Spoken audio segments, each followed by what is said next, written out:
everyone. I'm delighted to welcome Omar Dewachi, Dr. Omar Dewachi, back to the Center for the Study of the Middle East. This is actually the second time he's spoken for us, although the last time was not for us as the center per se, but through an activity that we sponsored for grand rounds at the IU School of Medicine.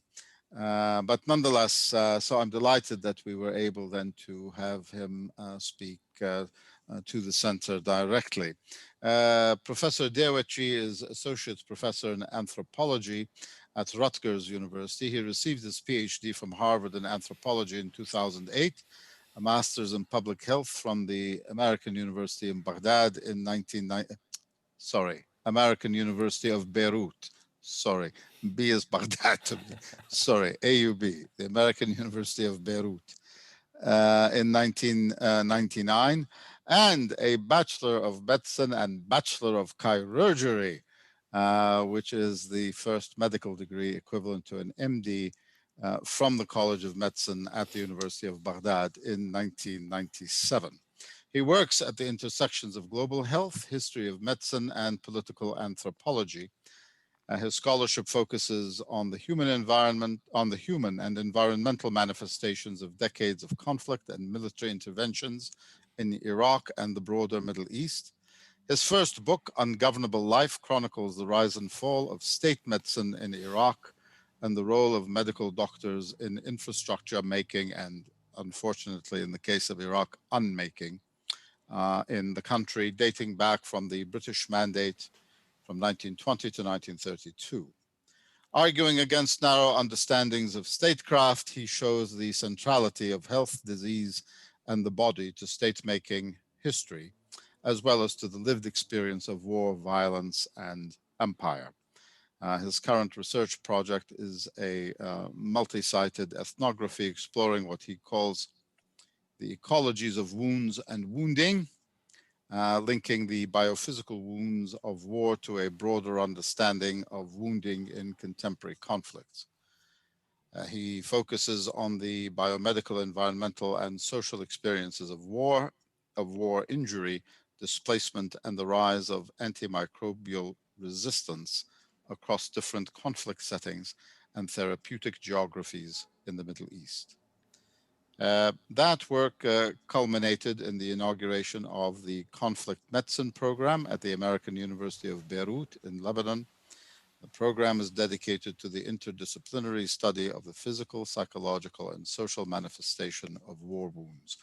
I should say that I have his book. I have thumbed through it. I haven't read it yet, unfortunately. Its turn is coming. I'm delighted to see that several members of my family, aunts and uncles who were professors of medicine at the University of Baghdad, are some of their stories are chronicled in his book as founders, really, of the first generation of medicine there. So I'm delighted once again to welcome Professor Dewachi and look forward to hearing what he has to tell us today. Thank you very much. And Omar, welcome again. Thank you very much for having me again, Faisal, and thanks for this lovely introduction. Thanks to the center for inviting me, and I'm very delighted that I'm speaking again at the University of Indiana, and I'm hoping that soon enough we'll be able to have these kind of conversations in person. Today's talk, last time I spoke at here, I gave a little bit of a I gave a talk a bit more to a medical crowd, and it was related mostly to the new research that I'm doing. And today I'm hoping to actually present a little bit more on my book, Ungovernable Life. And a little bit, some of the stuff here are from the book. Others are things that didn't get into the book. But it's a talk that kind of addresses some of the main themes and ideas in the book itself. Let me. Oops. The book really covers almost like 100 years of history in Iraq. Looks at the rise of Iraqi medicine in relationship to the Mandate period, the post-colonial state building projects and the kind of the collapse of the healthcare infrastructure during the 1990s and after the 2003. So, and my talk today is going to really take us a little bit back in these kind of historical moments to examine different kind of snapshots from these histories that I've covered in the book. So let me, and I have a paper that I'll read. I'll try to get it done within 45 minutes. But so please bear with me. First time actually I read a long paper on Zoom, so I'm hoping that this works. It's December 1st, 1997, 7 years into the UN imposed economic sanctions on Iraq following the US led Operation Desert Storm. 100 small wooden caskets are draped in Iraqi flags, mounted on the rooftops of taxi cabs, and paraded through Al Rashid Street in downtown Baghdad. Pictures of the deceased infants adorn the front of each coffin, accompanied by signs written in English. The signs declare the age of death of each child, some between few days old, others few weeks. Thousands of mourners and government officials marched the street under the pouring rain, shouting, "Down with America." They're blaming the UN imposed sanctions on Iraq for the death of Iraq's children. Women and men sob and cry, others holler pro government chants. The government declared that most of the infants had died over the past two days from lack of food or medicine. Reporters and TV and foreign TV stations line up along the sides of the street to film and document this government orchestrated procession of death.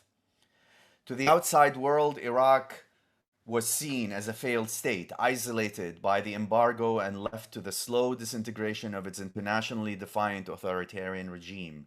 Still, there was a different kind of politics that governed the making of the spectacle. In preparation of the parade, government officials had instructed doctors to keep safe dead infants' bodies in the hospital morgue and to delay handing them over to their families for burial until after the parade. The families were told that this was a government order, and some were bribed with up to $10 per infant or with rice, sugar, or cooking oil. The parade levied international accusations against the Iraqi government for the operationalization of death of its own population for political ends, if not outright propaganda. The government insisted that it was only demonstrating the effects of sanctions on its own population. The parade captured broader tensions in the unmaking of Iraq's biopolitical infrastructure under war and sanctions. For decades prior to the 1990s, Iraq was celebrated internationally as a developing state having an advanced healthcare system and rigorously trained medical doctors. Despite the brutal conflict with Iran during the 1980s, the Iraqi government had managed to cut down on infant and maternal deaths and improve the general health indicators of the population during the war years. In fact, the state used the war for social mobilization to promote nationwide health promotion campaigns and education. Vaccination campaigns of infants extended to both urban and rural population. There were qualitative and quantitative growth of primary care services across the country and standardization of management of maternal health during pregnancy, delivery, and childcare. By 1989, 1 year after the ceasefire with Iran, infant and maternal death rates had fallen to half of their pre-war years.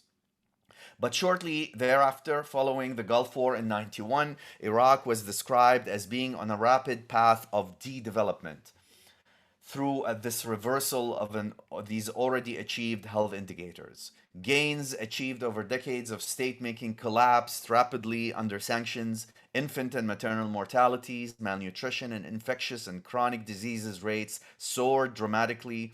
According to the UNICEF, close to 500,000 children had died from the combined effect of the US led bombardment and the economic sanctions.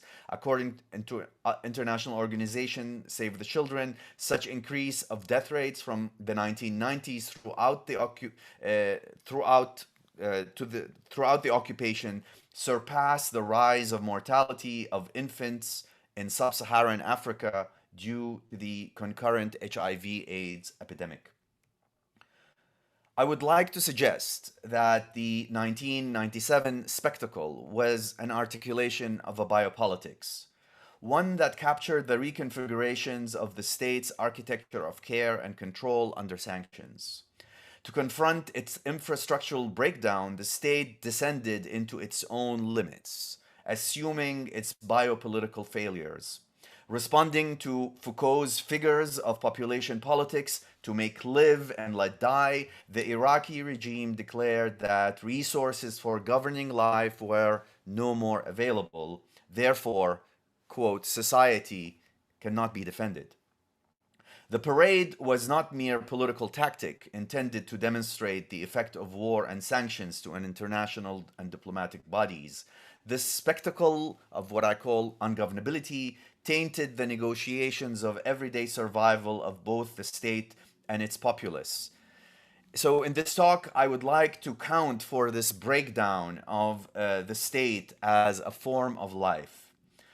I ask, how does the state's own breakdown become entangled in the webs of everyday survival?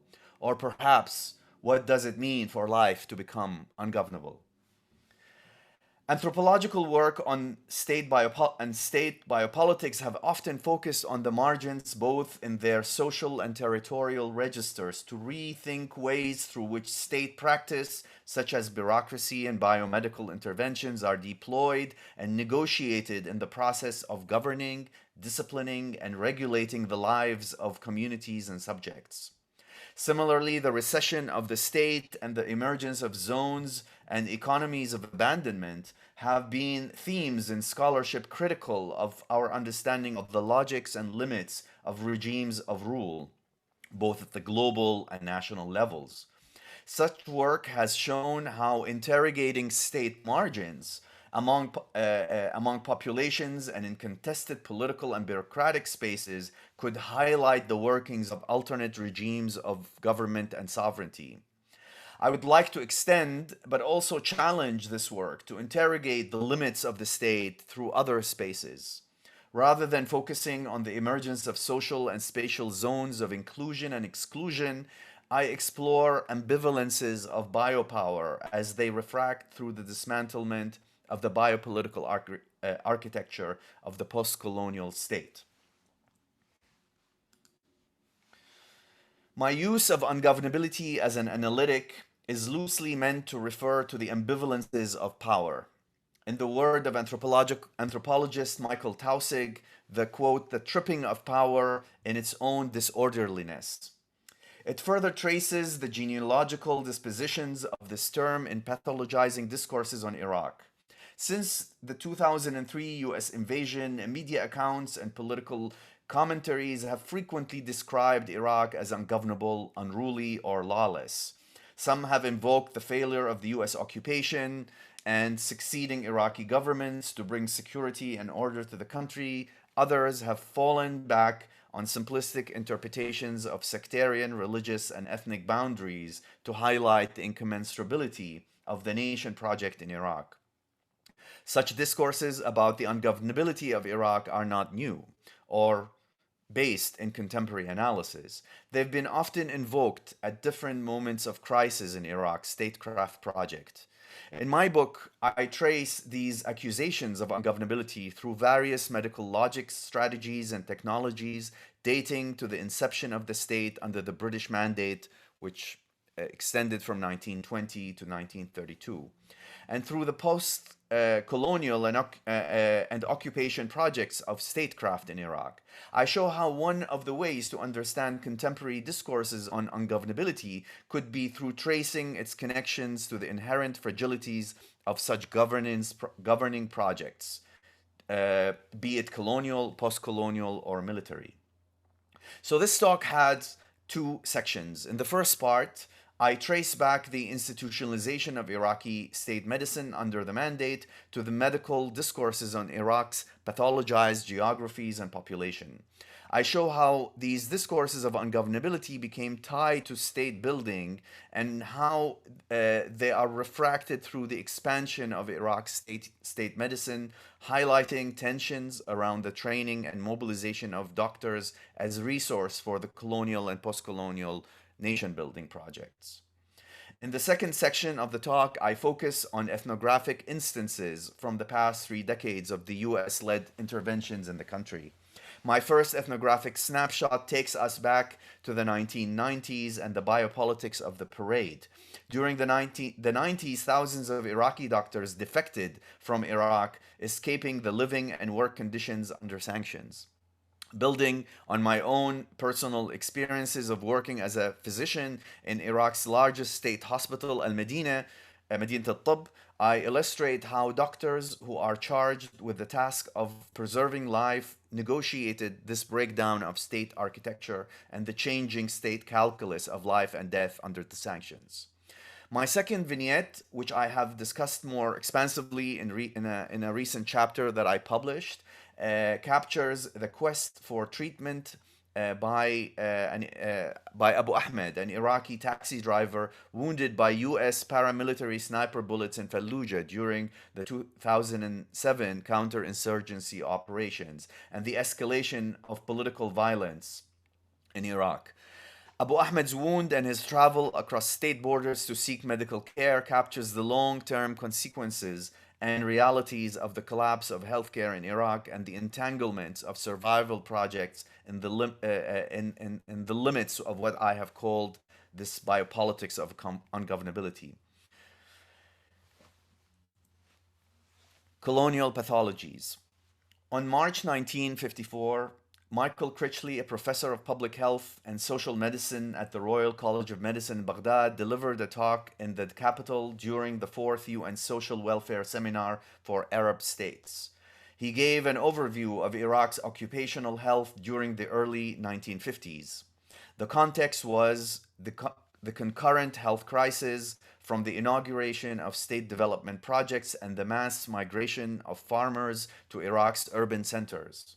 Published as an essay in the British Medical Journal, in a British Medical Journal a few years later, Critchley wrote, "The biggest and most important industry in Iraq is undoubtedly agriculture, and great efforts are now being made to mechanize and to introduce modern methods of irrigation and fertilization. In England, agriculture is one of the healthiest occupations, but in Iraq, it is the reverse. It is not exaggerated to state that the average agricultural worker, the fallah, is a living pathological specimen, as he's probably a victim of ankylostomiasis, ascariasis, malaria, bilharzia, trachoma, bigil, and possibly of tuberculosis also.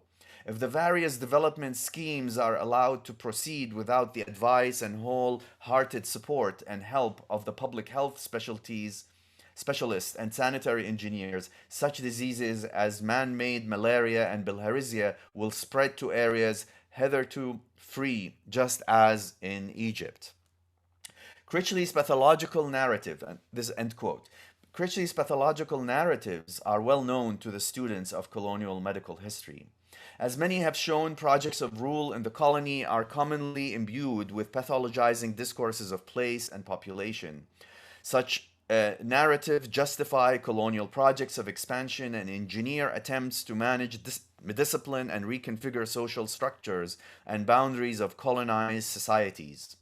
This is what historian of science Warwick Anderson has carefully shown in his account of the US occupation of the Philippines at the turn of the 20th century. In such setting, the discourses on the unruliness of place and population are often imbricated in the production of what Anderson calls colonial pathologies. These are articulation of pathological narratives and practices that are both produced and disavowed by the colonial project.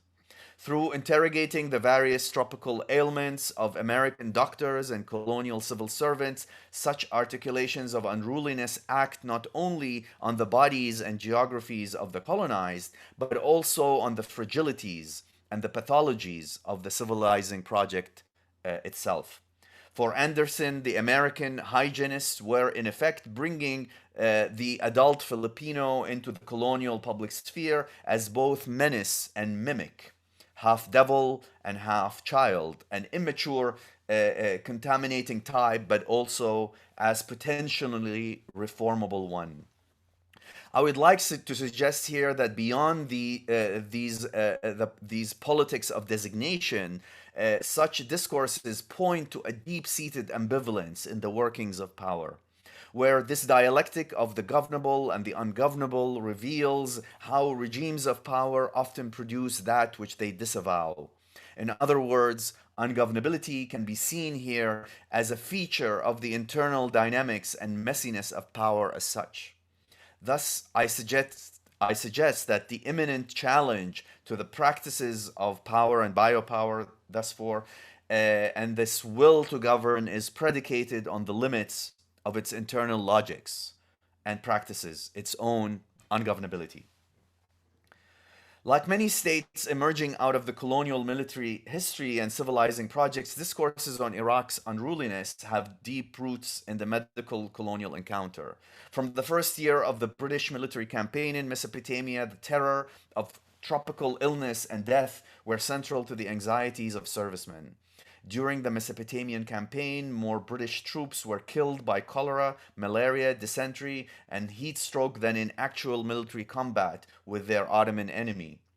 British servicemen frequently referred to Mesopotamia with the derisive pun Mespot, and accounts of the land's hostility were prevalent among both soldiers and officers alike. The physical and moral breakdown of the troops were further amplified by the collapse of military medical services and the incapacity of the British military administration to respond to the rising numbers of sickness and death. This is also documented by historian of medicine Mark Harrison in his book The Medical War. This became known in the empire political circles as the Mesopotamian Scandal. In 1919, the director of British Army medical units in Mesopotamia, later Iraq, requested to meet with Arnold Wilson, the acting civil administrator, to discuss the future of health services to the civilian populations. The director and his assistant presented the plans of restructuring and expanding the country's medical services, which involved the expansion of hospitals and dispensaries and the implementation of tighter hygiene and quarantine regulations in preparation for a longer term presence of British troops in Mesopotamia. Wilson welcomed the proposal, commenting not without a sense of irony on the intertwined political and medical threats in the country. He told the medical officers that, quote, Hakim, doctor, and the Hakim, governor, is just what Mesopotamia needed. A seasoned colonial administrator with experience in India prior to the war, Wilson was also known in the British political circles as the despot of Mespot for overseeing the infamous aerial bombardments of Kurdish and Arab tribes. In his struggle to balance the colonial use of force with the establishment of robust administrative structures, he faced great resistance from the British India government during the execution of the health service plan. These were the times of hard financial crisis for the British Empire, and many servicemen in Mesopotamia were being redeployed back to their pre war posts in India. In many frustrated exchanges with Bombay, Wilson threatened the British India government that a collapse of the colonial control would be imminent if attentions to the medical needs of its servicemen were not met. In one of his correspondence, he wrote, quote, It is my duty to warn His Majesty's government that that unless they are prepared to grant to the head of the civil administration in this country the discretions now asked for, it is not within my power to prevent a breakdown of the civil administration. Wilson's anxieties about the shortages of medical doctors to fulfill the medical regime of governance continued to haunt the colonial state making projects even after his transfer back to India and the declaration of Iraqi state as a mandated state under the League of Nations in 1920. During the coming years, the British mobilized Iraqi and Indian labor to link Iraq's territories to the larger circuits and networks of the empire, focusing on expanding the various transportation networks. The Iraqi railway system was then completed, connecting the port of Basra on the Persian Gulf with the Orient Express that ran through Europe. The Mandate government invested in paving roads and building bridges and improved river navigation to facilitate the flow of goods, military resources, and European tourists from, to, and through Iraq. The expansion of hospitals and dispensaries became necessary under such territorial and economic expansion. The smaller scale quarantine posts established under the Ottoman rule were becoming inadequate to control the increasing risk of having epidemics spread through the vastly growing transportation networks. Cholera, a disease that was rarely seen in Iraq before the British occupation, challenged the fragility of this expanding imperial infrastructure upon several epidemic outbreaks. As I have shown in the book, it has also created the conditions for the political engineering of a medical system that would be sustained through the training of locals in the arts and crafts of modern state medicine, especially after the 1923 cholera epidemic in the country. I elaborate on that epidemic in the book. Iraq's first national medical school, the Royal Medical College, was established in the capital Baghdad in 1927. This was the first state-run school that offered medical education to local citizens under the supervision of British and Iraqi doctors. Built with the state-of-the-art lecture rooms and laboratories, the school adapted its medical curriculum from the Edinburgh School of Medicine and trained local students in both clinical medicine and public health. It offered free education to students under the condition of signing contracts to serve as government employees upon graduation. This meant approximately 4 years of khidma ilzamiya, or mandatory service, in the country's public healthcare system. This also included serving at least 1 year in the peripheral towns and rural countrysides of Iraq. The role of the doctor as a practitioner was critical to these biopolitical architectures of the state. The doctor would be an object of the broader political transformation of the country, and as well as a resource mobilized to confront various crises such as epidemic, contested development projects, and national wars. However, doctors were not mere subjects of statecraft expertise, they were also its objects. For nearly 50 years, doctors' evasion of rural service would haunt subsequent Iraqi governments and political regimes. Under such negotiations of statecraft, subsequent Iraqi governments would continuously run the risk between losing the doctors to Western healthcare systems over their commitment to serve in Iraq's rural geographies. Succeeding political regimes would introduce many regulatory rules to govern the service obligations of medical doctors to the state, especially under the Republicans and the Ba'athist socialist regimes. These precarious relationships with the state would be seriously tested during the sanction years. So the next section is titled Ungovernable Life, and it moves us back to the 1990s. I began my talk by showing how the taxi parade of 1997 captured how state failure was assumed as a resource in the management of the state's own survival. A few months before the parade in the summer of 1997, I began my first job as a junior house officer in Baghdad's medical city, or Al Medina. Located on the Tigris River in the heart of Old Baghdad, Al Medina is Iraq's largest teaching medical center. It houses a complex of secondary and tertiary care hospitals as well as Baghdad's oldest medical school, where I spent 6 years studying medicine. I was one of almost 500 doctors graduating in Iraq that year from the medical school. Like most of my cohort, I took my first paid appointment in Iraq's Ministry of Health, the main employer of doctors in the country. My first duties as a rotator, or what we call the rotator, or junior house officer, were in the surgical wards of the hospital. My night shifts were assigned every third day and sometimes every other day. My work schedule depended upon the fluctuating availability of doctors, many of whom were fleeing the country daily without informing the hospital, colleagues, or friends out of fear of reprisal. Each week that passed at the hospital, someone I knew became absent.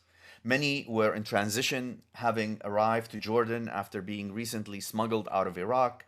Others had already made it to Europe, mostly in Britain, through informal transnational human trafficking circuits that specialize in moving refugees through counterfeit passports. When I started my residency at El Medina, the main general hospital was in a state of remarkable disrepair from years of neglect. International medical experts in Britain once celebrated this hospital upon its inauguration in 1972 as, quote, the most advanced medical monument in the Middle East, end quote.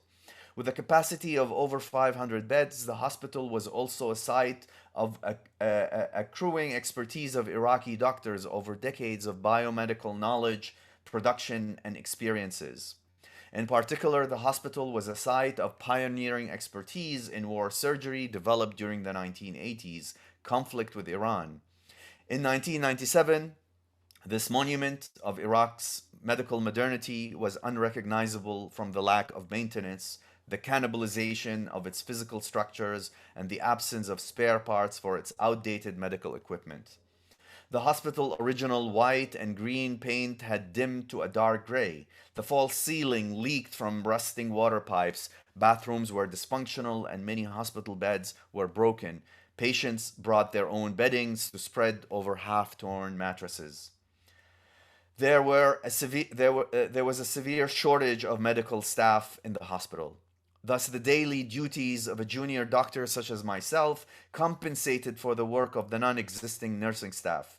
For the most part, the main nursing station was abandoned and only one or two nurses attended to each floor. At the surgical ward, my frequent rounds entailed recording patient vital signs, following up with their medications, and changing dressing when needed. I followed up with lab results and reported the daily conditions of patients to residents and senior physicians during their morning and evening rounds.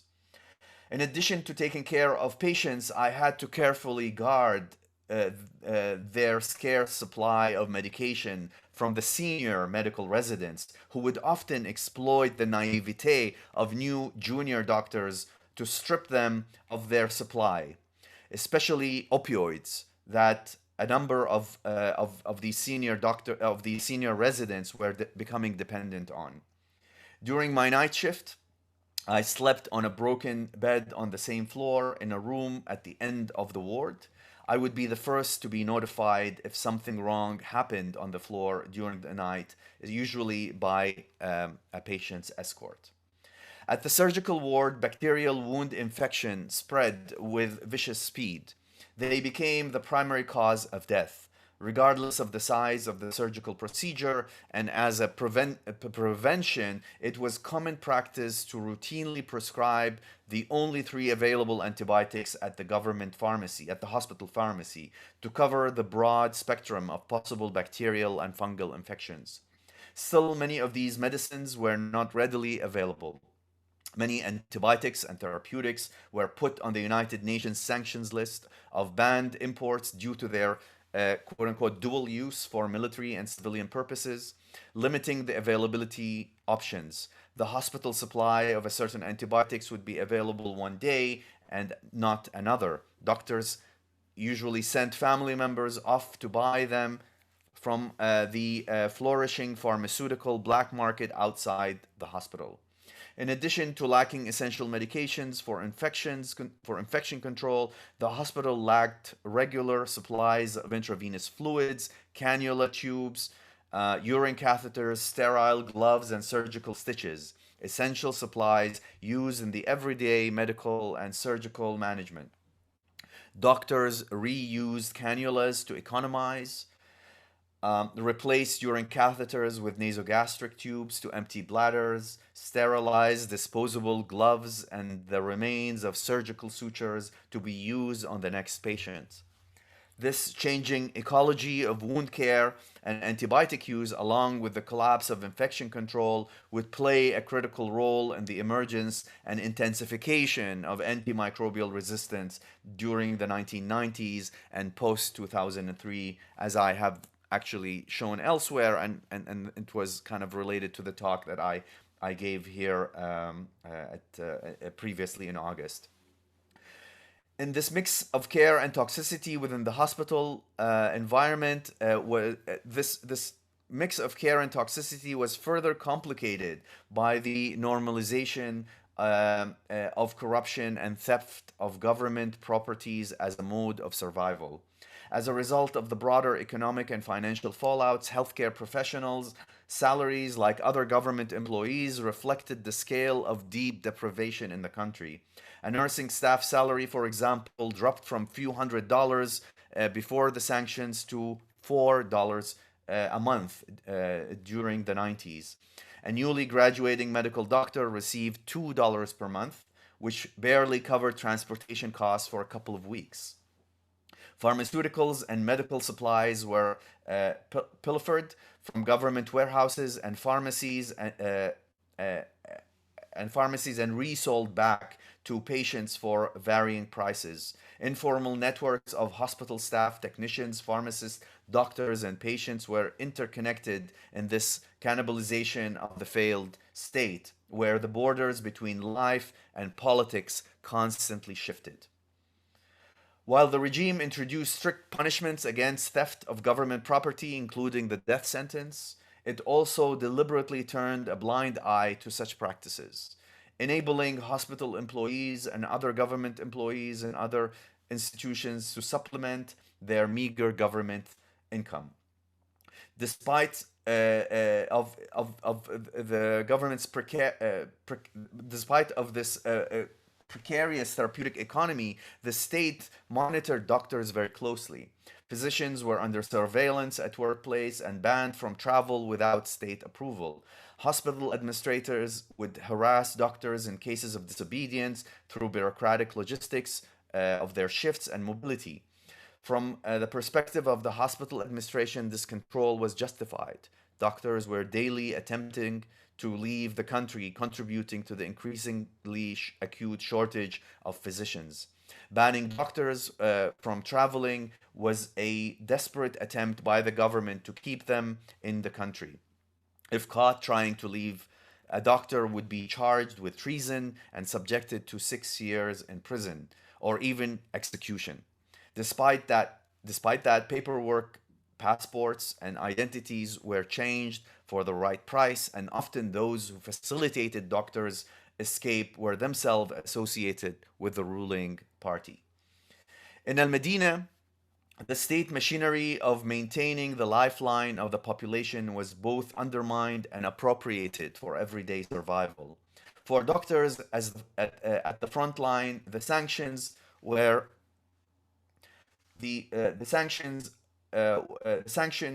not a war at a distant front. Rather, it was a war targeting the vitality of life of the social body and those who were its gatekeepers, the doctors themselves.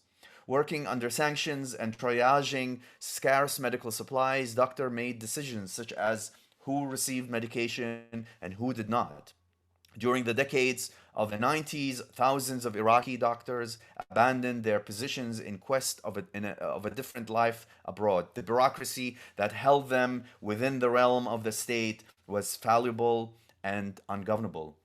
By escaping Iraq, doctors broke from the state and from the daily humiliation under sanctions. Such breakage and mobility in search of professionalization abroad entailed a search for citizenship in both the national and professional sense of the word.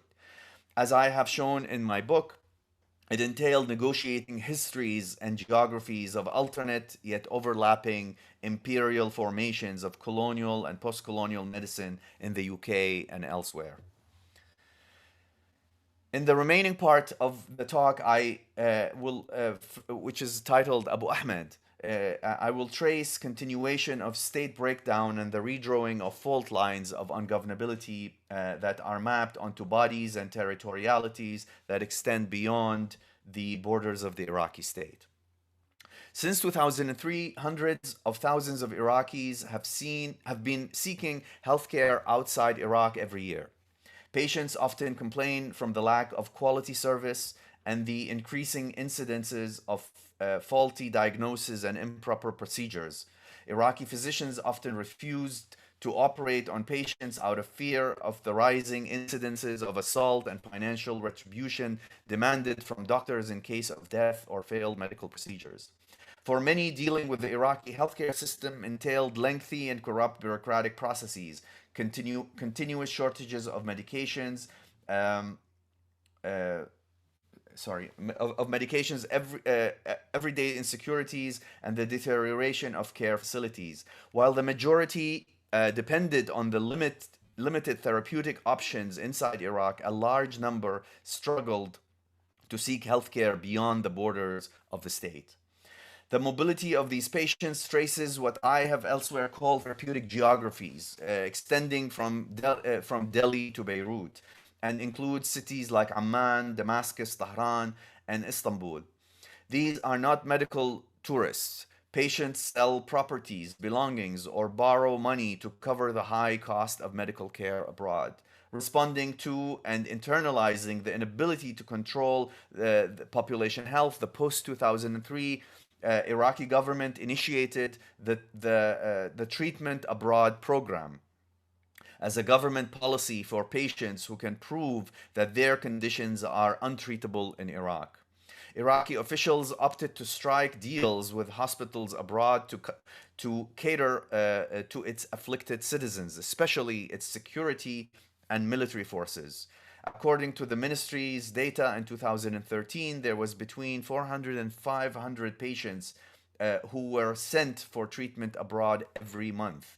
Responding to its critics and the lack of tangible improvements in healthcare since 2003, the government had declared that such decision is temporary and it's dependent on the slow efforts by the ministry and the Iraqi government to improve capacity and medical services in the country. After the ISIS takeover of Mosul in 2003, much of these plans were put on hold. In July 2006, Abu Ahmed was shot in the face while driving back from Amman, Jordan, to his hometown in Fallujah, in the province of Anbar, in the west of Iraq. The bullet pierced the car windshield and ripped through his left cheek. There, there had been similar incidences over the previous year that many locals attributed to snipers from the U.S. military contractors Blackwater, who frequently patrolled the highway of Anbar province during counterinsurgency operations. Abu Ahmed was immediately rushed by passers-by to the nearest hospital in Fallujah. There, doctors replaced lost blood and cleaned his wound. The bullet, which was extracted from his face, destroyed large part of his left cheekbone, leaving a 2-inch crater. After the initial operation, it was impossible for Abu Ahmed to close his mouth fully. The hospital in Fallujah could also only only do so much. The town had already been a target of two military assaults carried out by the U.S. military in 2004 that destroyed um, large parts of the city and its infrastructure and displaced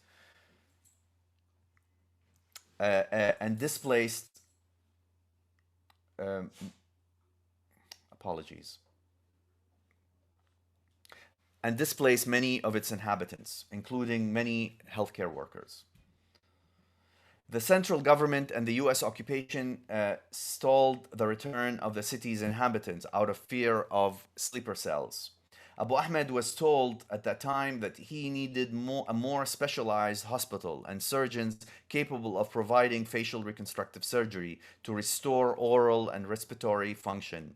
At the time, he did not dare to venture to the capital of Baghdad due to the violence which had implicated the capital's healthcare institutions, which became under the rule of the Mahdi army militias who assassinated people based on their sect background. Abu Ahmed's only alternative was to seek care outside the country. Abu Ahmed's extended family managed to raise some money by selling a small piece of land in the outskirts of Fallujah. With that and his own saving, he decided to head back to Amman, Jordan to seek a specialist. Between 2006 and 2007, hundreds of thousands of Iraqis were displaced by violence, were leaving the country to Jordan and Syria. In light of the sectarian tensions that were rising across the region, Jordanian officials systematically denied entry to Iraqi Shias, forcing them to settle temporarily in Syria, which was more welcoming at the time. Abu Ahmed, a Sunni from Iraqi province of Anbar, had been going to Amman for years. Indeed, he had been driving back from Jordan when he was shot. When he went to seek medical treatment, however, Jordanian customs officers denied him entry. Trying to explain the reason for his trip, he removed his yashmagh or kufiya wrapped around his face to uncover his facial deformity. After listening to his story and looking at his scar, the custom officers were even more insistent upon rejecting him.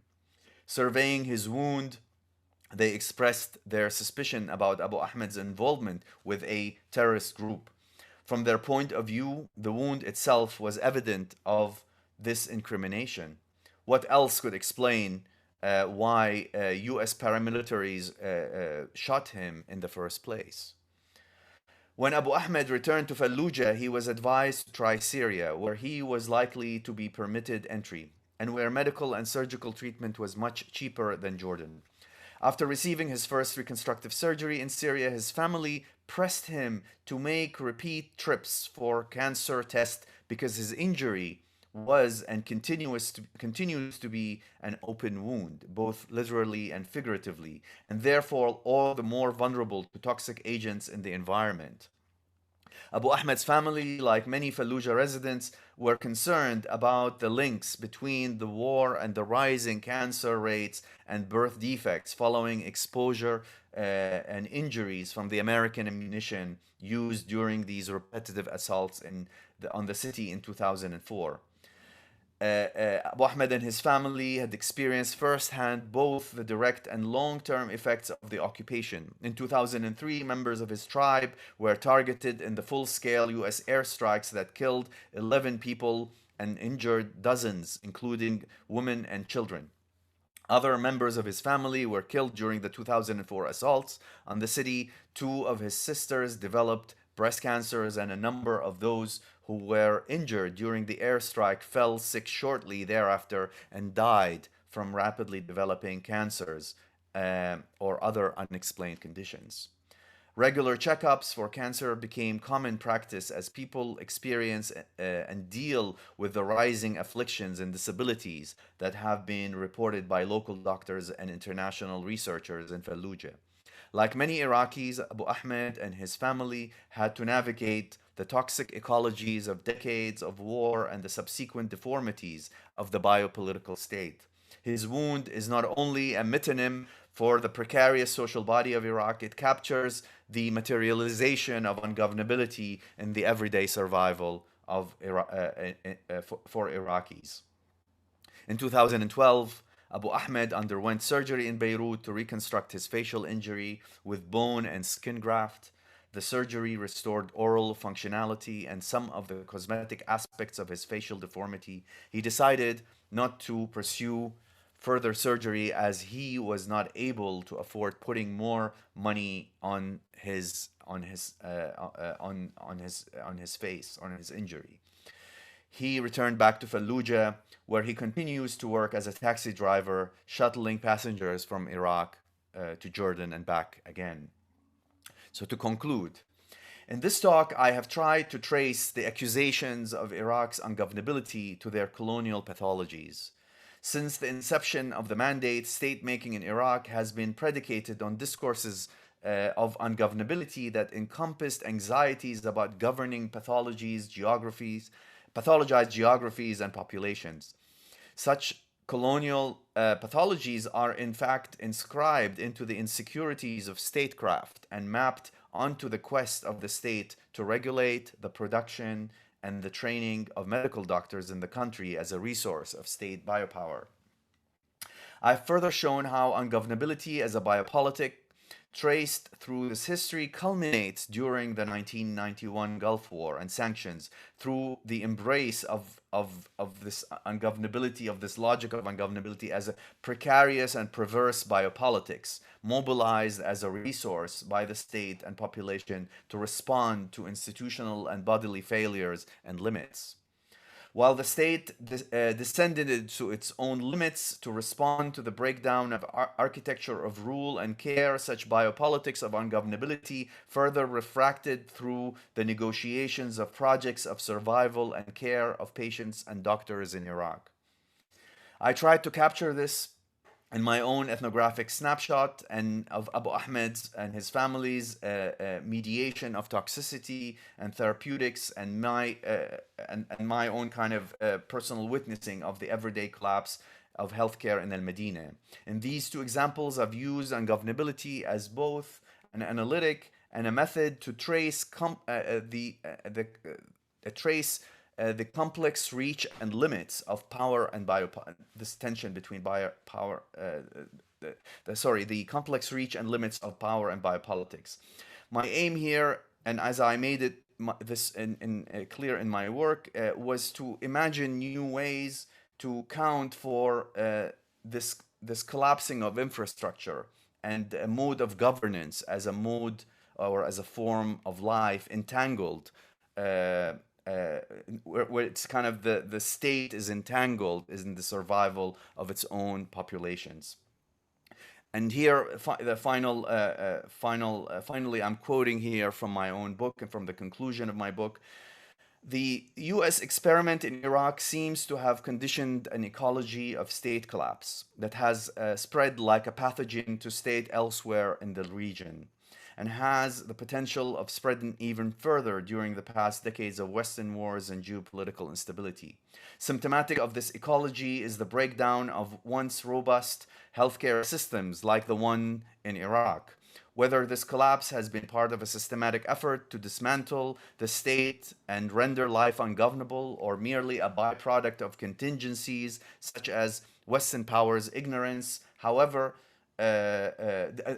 Western powers' ignorance, disorganization, and bad faith, is not a question that can be answered here. It is ironic, however, how after Iraq's decades-long struggle to establish and improve a national healthcare infrastructure, the unusually muscular afflictions suffered by Iraqis today echo the orientalizing pathologies that the first generations of British Indian Army officers ascribed to the land they would occupy.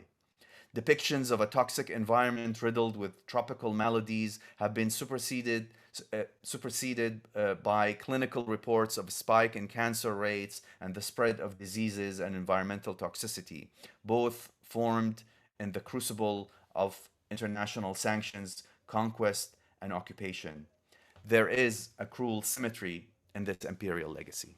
Thank you very much.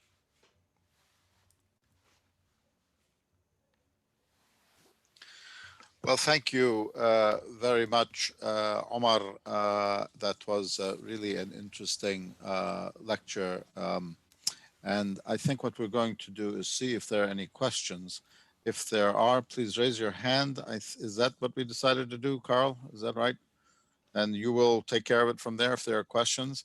Let's open it up. I do have one or two questions, but let's see if we have any questions from the floor first.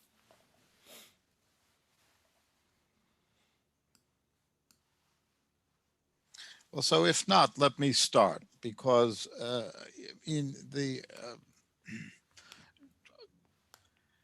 thinking about what happened to Iraq and when the medical, and you're a physician, I'm not, but as I mentioned when I introduced you, several members of my family were sort of a part of that generation. I don't know if it's the first generation exactly, but the generation that graduated from the Royal College of Medicine in the 1940s. So I've read, some of them have written their books, like Dr. Salim Damluji, who was married to my aunt, Dr. Lam'ana Minzaki, and others have written their memoirs, which I've read. And so you have really beginning, as you said, in the 1920s through to 1980, real progress through the monarchy, through the initial phase of the first sort of phase of the republic. But then in 1980, you have the Iran-Iraq war. And then in 1990, while Iraq is still in a technical state of war with Iran, um, Iraq invades Kuwait, and we're off and running. Now, I make no excuse for the post 2003 political class. It's their malfeasance is inexcusable. But it was actually during the period of sanctions. It isn't just sort of the imperialist powers that are contributing through their policies to the destruction of the Iraqi medical system. It's also that you have after all, when the sanctions were imposed at the end of, in the first quarter of 1991, the expectation was that the sanctions would only be in place for 120 days, not 13 years, 12 more years. The, the government's use of the misery of the Iraqi people, such as in the parade that you showed, I mean, the Iraqi government benefited by highlighting the suffering of the Iraqi people. There was a disincentive on the part of the government, it seems to me, to improve the lives of the people of Iraq, to see to it that they got medications. There were rumors amongst the Iraqi diaspora, they may have been false, but the rumors were that the government was deliberately allowing medicines to remain in stores to expire before being distributed. Whether that's true or not, you're in a much better position to judge than I. But there was a certain amount of manipulation that the government used for its own propaganda to show the heartlessness of the sanctions and that it was a victim rather than that it was the cause of the sanctions being imposed in the first place. And I just wonder if you've considered that, and in any event, what you think of the argument. I mean, that's what I was trying to explain. I mean, the whole presentation was that the sanctions descended and was used by the Iraqi government as a biopolitic. The parade, I was trying to explain how the Iraqi government was using that and how that played out in the everyday work of medical practice. Definitely the whole point of the talk was to show how the state was able to take on that kind of sanctions and turn it into a kind of a partly a performance, but it was also very clearly that I mean, I lived through the sanctions. I lived through 8 years of the sanctions. People were really dying. People were really kind of losing their belongings. We saw kids who in Iraq we have never seen malnutrition in over 20, 30 years. We began to see these cases that you only read in textbooks. That we have never seen before. So we can blame the government and Saddam and the party and the Ba'ath as much as we want. But the sanction, that does not really change the fact that the sanctions were this incredibly inhumane project of war that really was destroying the social fabric in Iraq, was destroying the environment, was destroying relations between people, was destroying a lot of this stuff.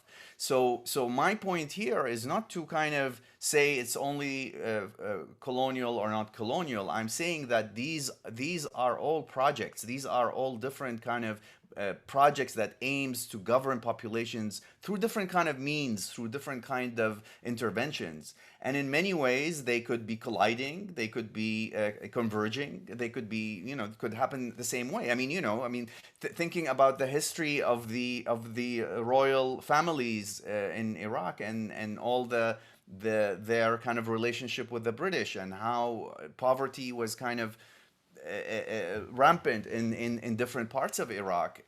We can kind of deal with a lot of these accusations, I guess, political accusations. But the main point here is that this is a very complex story that we keep forgetting about. That the sanctions is not just basically was the sanctions right or the sanctions wrong. There is a complex form. What we saw after 2003 was a byproduct of changes that were simmering during the 1990s. The corruption that we saw after 2003 had already, the seeds for that had already been kind of planted there. And I'm not saying that it's just the regime. I'm saying that actually that was a mode of survival. In Iraq, people had to cannibalize the state, had to deal with these kind of shortages, had to deal with everyday life problems. The government was also kind of becoming increasingly more abusive. And I mean, at this point, I mean, I took very gruesome parts out where the government was putting asking doctors to kind of put X's on people's head or cut people's ears. This is where you see the repressive form of government emerging more because of the failure of the biopolitical. So I'm not here to kind of try to blame. Not to blame. Like I'm trying to give a picture of this what I'm calling an ecology of state failure. How was that happening, and how was it descending in everyday life? How would it be manifesting in everyday life? So yeah, I mean, I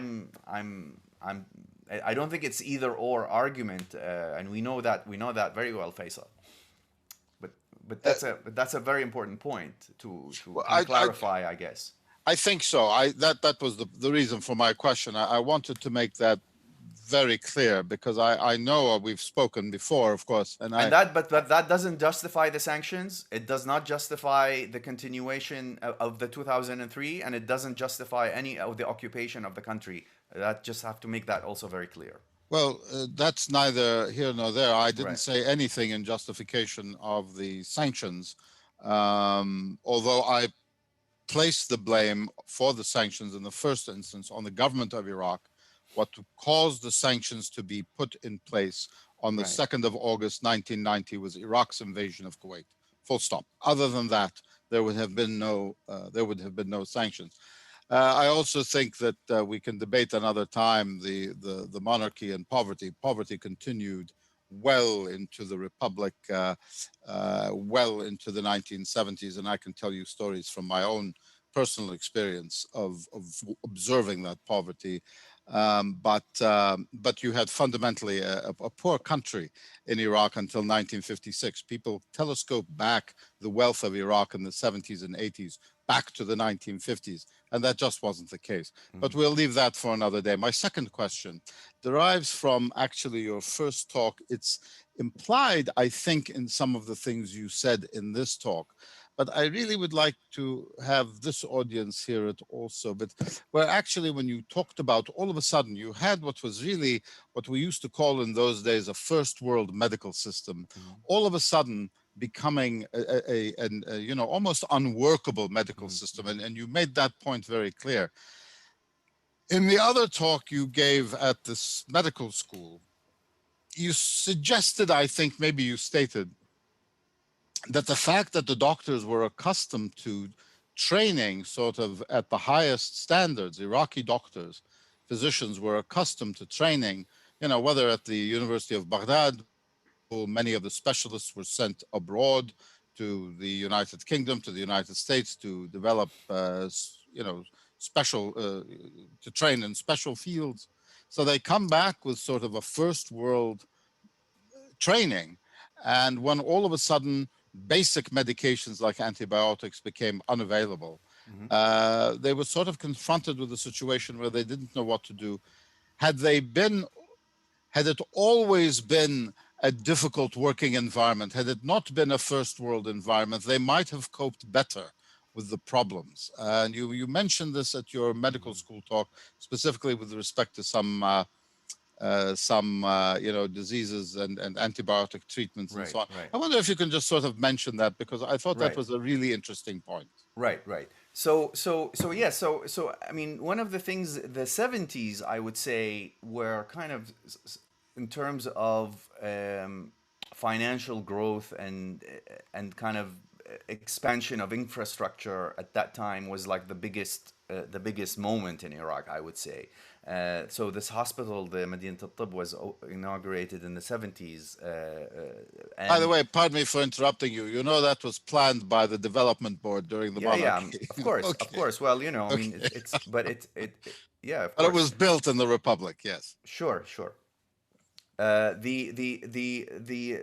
first class training that you're talking about, it had I mean, this is exactly what you're saying. There is a continuation between the kind of the training of doctors that happened during the monarchy and the post-monarchy. So a lot of the doctors who kind of were trained then, even when the regime changed, they were there. They were kind of part of that kind of what I'm calling an infrastructure of the state. These doctors have their knowledge, have their capacity. They were already kind of established, and the so you had this continuation or continuity despite the fact that in the late 70s the Iraqi government targeted the Ba'ath Party targeted some doctors and actually kicked them out from their positions, but a system had already been in place. So what happens in the 1990s at the different levels? One is some of these expert doctors leave the country, so you get a kind of a discontinuation of a tradition that has been building for a long time, and this craft, this medical craft that has been passed on from senior doctor to disciple gets completely disrupted. The second thing is with the sanctions, you have this kind of anarchy of antibiotics. So doctors to I mean, at that time, no one is thinking about, let's say, antibiotic resistance because, people have seen it in the 80s during the Iran-Iraq War, but it wasn't really something that was very present in civilian hospitals. They saw it a lot in military hospitals where, a lot of the patients were treated. So the natural response, or the kind of not natural, but the kind of the intuitive response of these doctors would start to load the patients with antibiotics. Despite the fact that you might give the patient one antibiotic, tomorrow that antibiotic will not be there. So you're creating overload of antibiotic, but you're also creating discontinuities of these antibiotics on patients, and this is like kind of the most fertile ground for kind of the rise of antibiotic resistance. At the same time, you have all these different kind of improvised medical practices. When I was working, I would have to go and find a kind of a piece of a suture, and that suture I go and take it for to sanitize it. Well, I mean, these would be thrown away in any decent hospital. So you had to take it, you had to sanitize this. Gloves, I would use these gloves several times. I mean, it's not like just you use them once and you throw them away. And this is in operation theater. You have to do that in operation theater. Chlorine was not available because it was considered as a dual use chemical. So so suddenly you are not confronted only with, I mean, yeah, I mean, you can function in a high in what you call the first world kind of medical system, but none of these doctors knew how to deal with this sudden collapse, this sudden inability to deal with things. So things had to be improvised very quickly. People were, following whatever their own kind of intuition around what to do. And we saw this also here in the United States with the pandemic. We saw how suddenly with overburdening emergency rooms and ICU units, you just get kind of a lot of mess happening with these doctors. Patients are left out. These systems that become dependent on technology, and they are become unable at some points to deal with the collapse of that. Laboratory material became unavailable too. So I as a doctor, I cannot trust the lab anymore. I will have to depend on my clinical judgment, because the lab, I would send the same sample twice, it will come with two different kind of results. So this is kind of what I was trying to capture. I'm really trying to show how these different interventions, from the kind of high level sanctions and the UN and the US to the Iraqi government, were changing kind of these borderlines between of life and death, and between contaminate toxicity and care. This is kind of where I'm trying to kind of highlight, and my intervention is trying to say, well, there is something really different here than what we have kind of read about when we think about biopolitics or politics of life. I mean, these are kind of technical terms that people use in anthropological and some of the work that relates to kind of biopower and work of Foucault, for example. So the intervention is really trying to highlight something that is happening within that level that cannot be captured with a simplistic kind of biopolitics is about governing, biopolitics is this and that. So it's really trying to open a space to think about these shifting boundaries of governing and ungoverning. So that and I think this and I think medicine is a kind of the perfect place to think about this, because you see these diseases and biologies are transforming. They are forms, like there is that in Iraq there is a form of a local biology that got shaped by these decades of war and experiences. And this is what I also explained in the previous talk, is that doctors are surprised in Beirut. They're shocked when they see some of these cases, because they've never seen cancer cases in like these younger patients. They've never seen like that much infection in wounded patients. So that is one element. But then what does it mean to live with that? What does it mean to inhabit that milieu of toxicity in everyday life? And I think that is kind of what I'm trying to capture here and generally in my work. Let me ask a question about that follows from some of the things that you just said. So I was interested when you were speaking about antibiotic use and their unavailability, and so the emergence of black markets. Now, if there's anything that designates ungovernability, it's a black market, right? Right. That's precisely an ungoverned space. Right. That's what makes it black. But my guess is, and tell me if I'm wrong, these black markets are supplied through the corruption Right. of the government. Right. So there's the supply of antibiotics is dependent upon some government agency, Right. and yet the breakdown in the governability leads to this incredibly black space, the black market, Informal, yeah. and that turns out to be the only place that antibiotics are actually available. And so it becomes a source for life giving Hmm. that's totally outside of the state, Right. and yet emerges from the corruption of the state. So if you could Right. maybe sort through my thoughts a little bit there and tell Right. me. No. This is exactly at that kind of what I was trying to highlight. So at one level, a lot of these medications are coming through the states, but they're coming to state warehouses and pharmacies. They get completely looted and taken out, and then get resold back into the state hospital from these informal black markets. So in many ways, there is a kind of, these informal markets are not just independent, they're actually just part of that thing. And that's what I was trying to show, that the ungovernability here is partly in the state, partly outside the state. It is this shifting, this kind of constant move in and out from within that can, where you see this ungovernability. And I think if you really look at Iraq right now, this really is a kind of a metaphor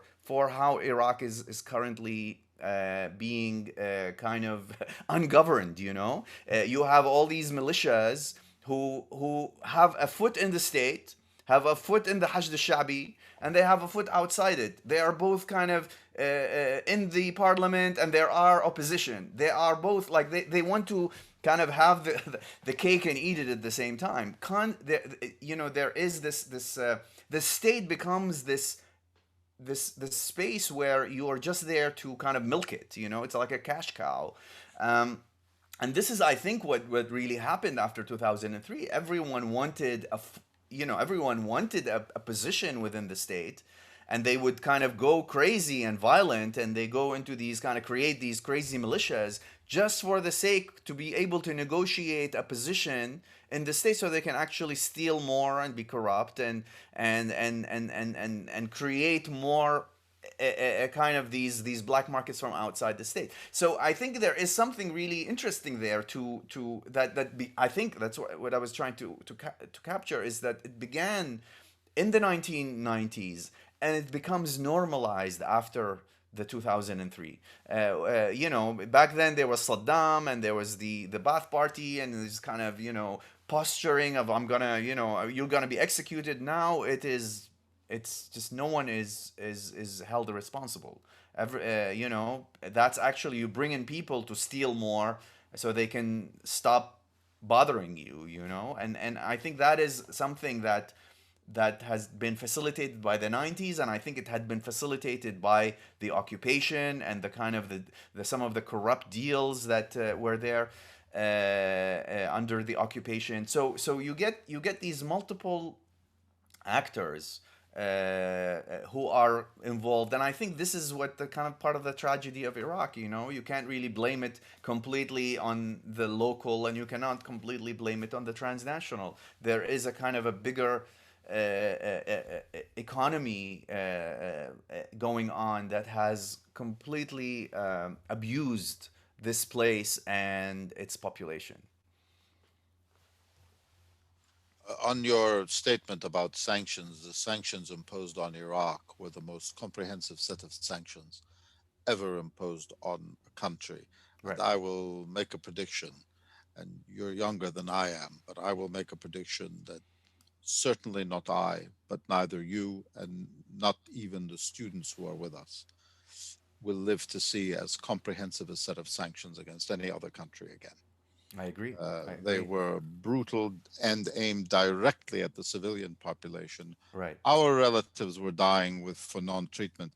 Nizar Hamdoun dies at Sloan Kettering in New York City, dies of cancer. The deputy foreign minister of Iraq dies.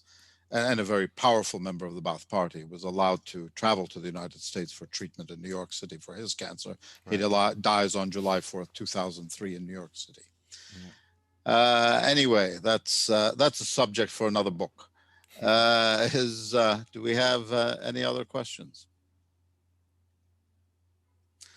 Well, then let me just bring this to an end by saying how delighted I am that we've had the opportunity of hosting you. I look forward to the opportunity of hosting you in person.